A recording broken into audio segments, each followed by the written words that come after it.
ಬೃಹತ್ ಬೆಂಗಳೂರು ಮಹಾನಗರ ಪಾಲಿಕೆ ಆವರಣದಲ್ಲಿರುವ ಗಾಜಿನ ಮನೆಯಲ್ಲಿ ಜುಲೈ 27ರ ಶುಕ್ರವಾರ ಸಂಜೆ ಸಂಭ್ರಮದ ವಾತಾವರಣ.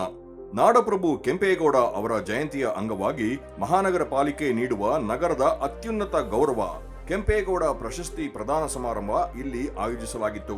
ಸಮಾಜದ ವಿವಿಧ ವಲಯದಲ್ಲಿ ಅದ್ವಿತೀಯ ಸೇವೆ ಸಲ್ಲಿಸಿದ ಗಣ್ಯಮಾನ್ಯರಿಗೆ ಉಪಮುಖ್ಯಮಂತ್ರಿ ಡಿಕೆ ಶಿವಕುಮಾರ್ ಸೇರಿದಂತೆ ಹಲವರು ಕೆಂಪೇಗೌಡ ಪ್ರಶಸ್ತಿ ಪ್ರದಾನ ಮಾಡಿ ಗೌರವಿಸಿದರು. ಮಾಧ್ಯಮ, ಶಿಕ್ಷಣ, ಸಮಾಜ ಸೇವೆ ಹೀಗೆ ನಾನಾ ವಲಯದಲ್ಲಿ ಕಳೆದ 3 ದಶಕಗಳಿಂದ ಕೆಲಸ ಮಾಡುತ್ತಿರುವ ದೀಪಕ್ ತಿಮ್ಮಯ್ಯ ಅವರಿಗೆ ಬೃಹತ್ ಬೆಂಗಳೂರು ಮಹಾನಗರ ಪಾಲಿಕೆ ಆಯುಕ್ತ ಮಹೇಶ್ವರ್ ರಾವ್ ಸೇರಿದಂತೆ ಹಲವು ಗಣ್ಯರು ಪ್ರಶಸ್ತಿ ಪ್ರದಾನ ಮಾಡಿದರು.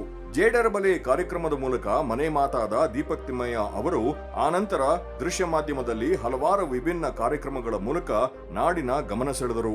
ಸಮಾಜದ ಹಲವು ಅನಿಷ್ಟಗಳ ವಿರುದ್ಧ ಮಾಧ್ಯಮಗಳ ಮೂಲಕ ಅರಿವು ಮೂಡಿಸಿದ ಇವರು ನಂತರದಲ್ಲಿ ಶಿಕ್ಷಣ ಮತ್ತು ಆರೋಗ್ಯ ಕ್ಷೇತ್ರದಲ್ಲಿ ತಮ್ಮದೇ ಆದ ಕೊಡುಗೆಯನ್ನು ನೀಡಿದ್ದಾರೆ.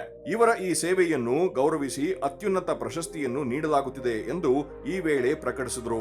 ಈ ಸಮಾರಂಭದಲ್ಲಿ ರಾಜ್ಯ ಗ್ಯಾರಂಟಿ ಯೋಜನೆಗಳ ಅನುಷ್ಠಾನ ಸಮಿತಿ ಅಧ್ಯಕ್ಷ ಮಾಜಿ ಮಂತ್ರಿ ಎಚ್ಎಂ ರೇವಣ್ಣ, ಬಿಡಿಎ ಅಧ್ಯಕ್ಷ ಎನ್ಎ ಹ್ಯಾರಿಸ್ ಸೇರಿದಂತೆ ಹಲವು ಶಾಸಕರು, ಹಿರಿಯ ಅಧಿಕಾರಿಗಳು ಉಪಸ್ಥಿತರಿದ್ದರು.